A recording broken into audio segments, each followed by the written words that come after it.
Hey guys, Golden Eagle here. I want to bring you guys a quick video today about some big news that we got about Call of Duty Ghosts. First, Mark Rubin from Infinity Ward tweeted out an official statement saying that dedicated servers will be coming to every edition of Call of Duty Ghosts.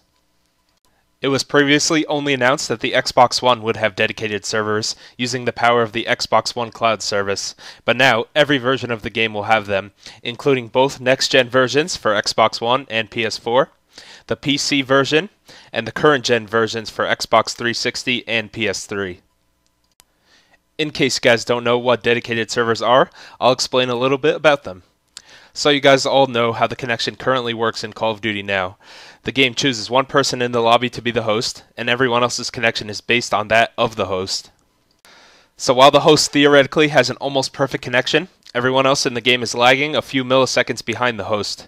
This could give the host a very slight advantage, or it can make someone else's connection really crappy if the host has a really bad internet connection, or it could make everyone else's connection feel really good and responsive if the host has a good connection.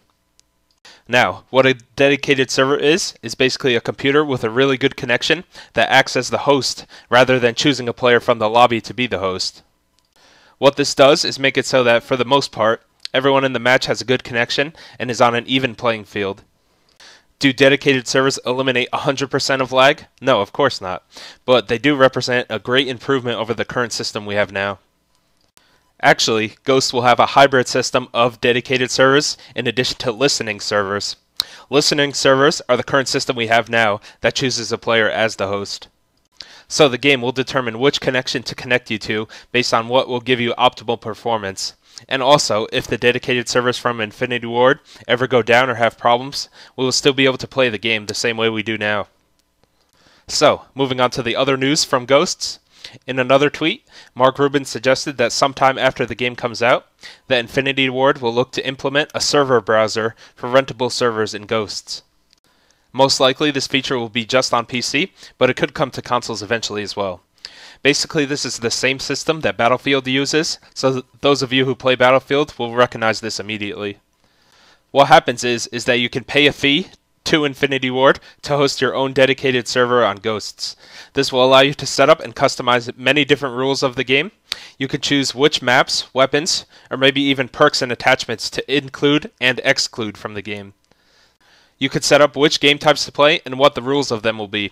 For example, you could host a server in which people are only allowed to use snipers and quickscope. And of course, if you want to join a server, you can search for the one that meets the requirements that you want.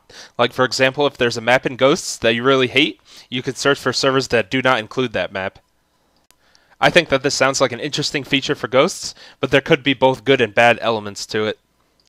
The good would be the stuff I already mentioned, like renting your own server with your own rules, or searching for another server with the rules that you enjoy. The bad thing about this is that we will probably see a lot of servers with ridiculous rules. Like in Battlefield, there are servers that have thousands of tickets, aka player lives, so one game might last 3 or 4 hours before it ends. Imagine playing a small map like Nuketown for 4 hours straight. That's going to allow tons of players to boost, especially if they allow these servers to be ranked.